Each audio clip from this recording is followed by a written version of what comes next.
நாம் தமிழர் கட்சியினுடைய கொள்கை பரப்பு செயலாளர் திரு சாட்டை துரைமுருகன் அவர்களுடைய இலங்கை சுற்றுலா பயணம் சமூக ஊடகங்கள்ல மிகப்பெரிய அளவுல சர்ச்சையை கிளப்பி இருக்கிறது.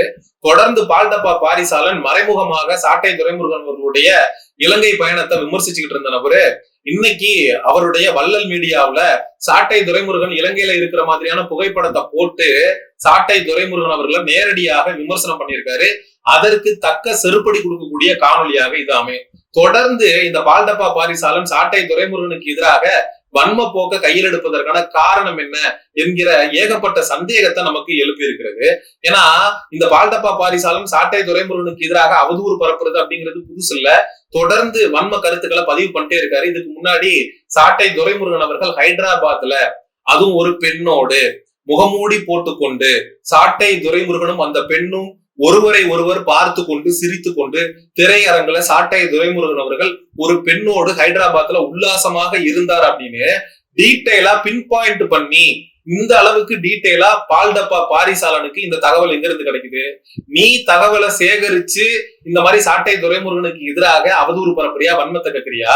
இல்ல நீ ஏதாவது பெண்களை வச்சு சாட்டை துரைமுருகனை ஏதாவது ஒரு விஷயத்துல பெருசா மாட்டி விடணும்ன்றதுக்காக ஹனி டிராப் எதுவும் பண்றியா அப்படின்னு இந்த பால்டப்பா பாரிசாலனுக்கு எதிராக செருப்படி கேள்விகளை சந்தேகத்தை நம்ம எழுப்ப வேண்டியிருக்கு. ஏன்னா இவர் எழுப்பக்கூடிய சந்தேகம் எல்லாம் பாத்தீங்கன்னா ஒரு என்ஐஏ உடைய ரைடு அப்படிங்கிறது சாட்டை துரைமுருகனுடைய வீட்டுல நடந்திருக்கு. சாட்டை துரைமுருகன் அவர்கள் இந்தியாவுடைய உச்சபட்ச அதிகாரமாக இருக்கக்கூடிய என்ஐஏவால சோதனைக்கு உட்படுத்தப்பட்டிருக்காரு. ஆயுதங்கள் வைத்திருக்கிறீங்களா, நீங்க ஈழத்துல போராட்டத்தை திரும்ப தொடங்குறதுக்கான திட்டங்கள் ஏதாவது வச்சிருக்கீங்களா அப்படின்னு இந்தியாவுடைய உச்சபட்ச அதிகாரமாக இருக்கக்கூடிய என்ஐஏவுடைய சோதனைக்கே சாட்டை துரைமுருகன் அவர்கள் உட்படுத்தப்பட்டிருக்கிறார். அவர் தனி தமிழ் ஈழம் அமையணும் அப்படின்னு எல்லாம் பேசியிருக்கார். அவர் இலங்கை மாதிரியான ஒரு இடத்திற்கு எப்படி சாதாரணமா போயிட்டு சாதாரணமா வர முடியுது? இதுக்கு முன்னாடி இந்த பால்டப்பா பாரிசாலன் நான் நார்வே போயிருக்கேன், நான் மலேசியா போயிருக்கேன், ஆமா மானமுள்ள பொண்ணு இன்னும் உன்னை மதுரையில கேட்டாங்க, மன்னார்குடியில கேட்டாங்க, அமெரிக்கால மைக்கேல் ஜாக்சன் கூப்பிட்டாங்க, சைனால ஜாக்கி சான் கூப்பிட்டாங்க அப்படிங்கிற கதையா இந்த பால்டப்பா மலேசியாவுக்கு போகும்போது போலீசார் சுற்றி வளைச்சிட்டாங்களாம். நீங்க என்ன பண்ணிட்டு இருக்கீங்க, உங்க பாஸ்போர்ட்டை காட்டுங்க, இதுக்கு முன்னாடி நீங்க எங்கெங்கெல்லாம் எந்தெந்த நாட்டுக்கெல்லாம் பயணப்பட்டிருக்கீங்க, இங்க என்ன நடந்துகிட்டு இருக்கு அப்படின்னு சொல்லி கடுமையான அடக்கு முறைகளுக்கு நான் உள்ளானேன், நானே பாதிக்கப்பட்டேன், நானே நேரடியாக பாதிக்கப்பட்டேன், என்னுடைய சுயநலத்திலே பொதுநலமும் கலந்திருக்கிறது, நான் மலேசியா சென்ற பொழுது என்னை காவல்துறை கைது செய்து காயடித்தபடி சாட்டை துரைமுருகனை ஏன் இலங்கை ராணுவம் எதுவுமே பண்ணல, என்ன மட்டும் போலீஸ் அந்த அளவுக்கு கெடுபடியா செக் பண்ணாங்க, அப்போ சாட்டை துரைமுருகன் ஒரு டம்மி பாவாவா, வெத்து முண்டமா, வீணா போன தண்டமா அப்படின்னு வாய்க்கு வந்ததை நாக்கு மேல பல்ல போட்டு பேசிக்கிட்டு இருக்கு இந்த பால்டப்பா பாரிசாலன். உண்மையான டம்மி பீஸ் யாரு அப்படின்னு கேட்டீங்கன்னா மிஸ்டர் பாரிசாலன், அது நீங்க தான். ஏன்னா யாரு கடந்த 10 வருட காலமாக 10க்கு 10 ஏசி ரூம்ல உட்காந்து பவுடர் கலையாம இன்று முதல் நீ பவுடர் காந்த் என்று அலைவலாலும் அன்போடு அழைக்கப்படுவாய் அப்படின்ற மாதிரி அரை மணி நேரத்துக்கு ஒரு தடவை டச் அப் பண்ணிக்குவாங்க. இந்த சினிமால நடிகருக்கெல்லாம் அப்பப்போ பக்கத்துல மேக்கப் ஆர்டிஸ்ட் கர்சீப் வச்சு டச் அப் பண்ணிட்டே இருப்பாங்க. அது மாதிரி பவுடர் கலையாம கொஞ்சம் கூட வேர்க்காம 10க்கு 10 ரூம்ல உட்காந்து நோகாம நோம்பு கும்பிட்டு இருக்கிற நீதான் ஒரு வெட்டி முண்டம் வீணா போன தண்டம் டம்மி பாவா என்று சொன்னால் மிகையாகாது. ஆனா சாட்டை துரைமுருகன் அவர்களுடைய பங்கு அப்படிங்கிறது இந்த தமிழ் தேசியத்திற்கும் நாம் தமிழர் கட்சிக்கும் அளப்பெரியது. 1 வருஷம் குண்டர் சட்டம், திமுகவுடைய அடக்குமுறை, 14 வழக்குகள், தேனியில கூட கொலை மிரட்டல், நீ தேனி மண்ணுல காலை வச்சுட்டு தலையோட போயிடுவியா அப்படின்னு இதே தாவேக்கா தற்குறி லெப்ட் பாண்டி சவால்லாம் விட்டு சாட்டை துரைமுருகன் தேனியில கோட்டையா இருக்கக்கூடிய அந்த லெப்ட் பாண்டியுடைய கோட்டையா இருக்கக்கூடிய தேனியிலே போய் ஓட்டையை போட்டுட்டு வந்த மனுஷன். அப்படி சாட்டை துரைமுருகன் அப்படின்றதுக்கு ஒரு தனி வரலாறு இருக்கு. ஆனா பால்டப்பா உனக்கு 10க்கு 10 ரூமை தாண்டி நீ உட்கார்ந்து பேசினதை தவிர இதுவரைக்கும் தமிழ் தேசியத்திற்கு நீ ஆற்றிய பங்கு என்ன? நீ புடுங்குறது பூராமே தேவையில்லாத ஆணிதான் அப்படிங்கிற மாதிரி இந்த தமிழ் சமுதாயத்திற்கு நீ உட்கார்ந்து பேசினதை தவிர வேற எதுவுமே பண்ணல அப்படிங்கிறது தான் 100க்கு 100 மறுக்க முடியாத உண்மை. இயக்கமாச்சு தொடங்கினதுக்கு அப்புறம் வெளியில ஏதாவது மேடை கீட போட்டு பேசுவியா? இல்ல இயக்கத்தை எப்பா எல்லாரும் இந்த 10க்கு 10 ரூமை சுத்தி நில்லுங்கப்பா, நான் பவுடர் கலையாம ஏசி ரூம்ல நின்னு பேசுறேன், இந்த பனையூர்ல விஜய் செத்தவங்க எல்லாம் கூப்பிட்டு வச்சு ஆறுதல் சொல்லி அமிச்சார்ல, அது மாதிரி உன் இயக்கத்துல இருக்கிறவங்களுக்கு எல்லாம் நீ வெளியில வருவியா? வெயில் உன் மேல படுமா? இல்ல 10க்கு 10 ஏசி ரூம்லயே ஏக்கத்தை நடத்தி முடிச்சுட்டு போயிடுவியா அப்படின்ற கேள்வி எல்லாம், விமர்சனம் எல்லாம் இந்த பால் டப்பா பாரிசாலனுக்கு எதிராக நம்ம வைக்க வேண்டி இருக்கு. இந்த பால் டப்பாக்கு சாட்டை துரைமுருகன் மேல இருக்கக்கூடிய மிகப்பெரிய கேள்விய, நான்லாம் வெளிநாடு போனா போலீஸ் வந்து என்ன சோதிக்கிறாங்க, கேள்விகள் கேட்கறாங்க, என்கொயரி பண்றாங்க. இதே களஞ்சியம் அவரெல்லாம் இலங்கைக்கு போயிட்டு வந்தப்ப 4 மணி நேரம் விசாரணைக்கு உட்படுத்தப்பட்டாரு இலங்கை ராணுவத்தால. ஆனா சாட்டை துரைமுருகன் அவர்கள் தமிழ்நாடு முழுவதும் ஒரு அறிஞ்ச முகமா இருக்காரு. நாம் தமிழர் கட்சியோட கொள்கை பரப்பு செயலாளரா இருக்காரு. அவரை இலங்கை ராணுவம் விசாரிக்காம அப்படியே வெறுங்கையோட அனுப்பி வச்சிருக்காங்கன்னா என்ன அர்த்தம்? ஒண்ணு அவனுங்க டம்மியா இருக்கணும், இல்ல சாட்டை துரைமுருகன் டம்மியா இருக்கணும் அப்படின்னு உனக்கு சாட்டை துரைமுருகனை புல் டவுன் பண்ணி பேசணும். சாட்டை துரைமுருகனுடைய வளர்ச்சி உன்னால ஏற்றுக்கொள்ள முடியல. உனக்கு எரியக்கூடாத இடமெல்லாம் எரியுது. அதனால சிங்களவனுக்கும் சாட்டை துரைமுருகனுக்கும் லிங்க் அப்படின்னு சொல்லி நீ கிளப்பி விடுற.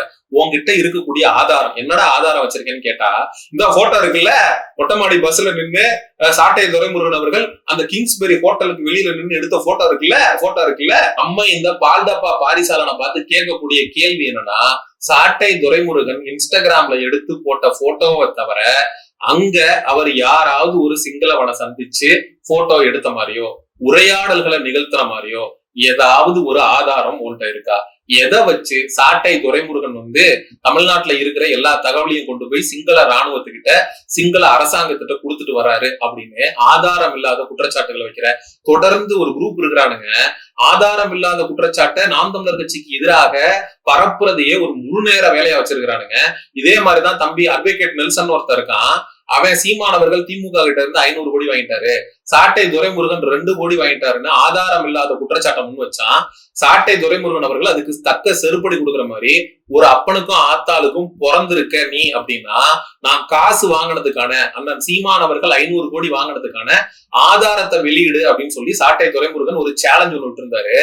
அதுக்கு அரசியல்வாதிகள் வாங்கக்கூடிய பணத்துக்கெல்லாம் எங்களால ஆதாரம் கொடுக்க முடியாது, ஆதாரம் இல்லைன்னா எதுக்குடா குற்றச்சாட்டை வைக்கிறீங்கிற கேள்வி இவங்களை நோக்கி நம்ம எழுப்பத்தானே வேண்டி இருக்கு. சாட்டை துரைமுருகன் அவர்கள் எடுத்த அந்த ஒரு போட்டோவை தவிர ஓங்கிட்ட நீ வைக்கக்கூடிய குற்றச்சாட்டுகளுக்கு ஓங்கிட்ட வேற என்ன ஆதாரம் இருக்கு பால்டப்பா? சாட்டை துரைமுருகன் அவர்கள் திமுகவுடைய பி டீம், திமுக கிட்ட 2 கோடி வாங்கிக்கிட்டு விஜய் அவர்களுக்கு எதிராக சாட்டை துரைமுருகன் அவதூறு பரப்புறாரு. சாட்டை துரைமுருகன் சிங்களவனுடைய கைகூலி. அங்க போனீங்கன்னா சாட்டை துரைமுருகன் எந்த விதமான பிரச்சனையும் இல்லாம அங்க உல்லாசமா இருந்துட்டு சுற்றுலா பண்ணிட்டு அவரால் எப்படி திரும்ப வர முடியுது? வேற யாராவது போனா இப்படி எல்லாம் திரும்ப வர முடியுமா? ஆக மொத்தத்துல சாட்டை துரைமுருகன் போய் அங்க பிரச்சனைக்கு உள்ளாயிருக்கணும். அங்க இருக்கக்கூடிய இலங்கை ராணுவம் சாட்டை துரைமுருகனை ஒண்ணு சுட்டு தள்ளி இருக்கணும், இல்ல சிறைப்படுத்தி உள்ள வச்சிருக்கணும். இத பண்ணாதான் சாட்டை துரைமுருகன் ஒரு தமிழ் தேசியவாதி அப்படின்னு பகல் கனவு கண்டுகிட்டு இருக்க இந்த பால்டப்பாவுக்கு எப்படி சொல்லி புரிய வைக்கிறது? ஒரு தனி மனிதனாக, ஒரு இண்டிவிஜுவலாக நான் இலங்கையில இருக்கக்கூடிய பிளேசஸை எக்ஸ்ப்ளோர் பண்றதுக்காக நான் போறேன்.